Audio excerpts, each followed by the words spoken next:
ಸಿಂಹರಾಶಿ.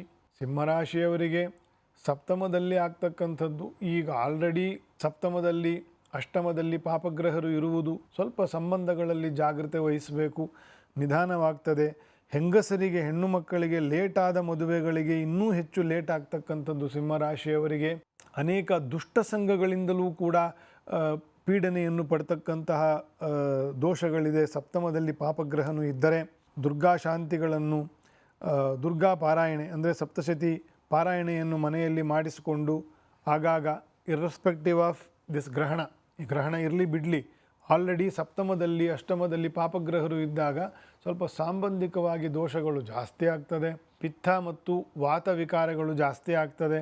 ಅದರಿಂದ ಮೈ ಉಬ್ಬುವುದು, ಗಂಟಲು ನಾಳಗಳು ಮತ್ತು ಪಕ್ಕೆ ನಾಳಗಳು, ಉದರ ನಾಳಗಳು ಇದೆಲ್ಲ ಉಬ್ಬತಕ್ಕಂತಹ ರೋಗಗಳು ಇತ್ಯಾದಿಗಳೆಲ್ಲ ಬೆಳೀತಕ್ಕಂತಹ ಸಂದರ್ಭಗಳಿರ್ತದೆ.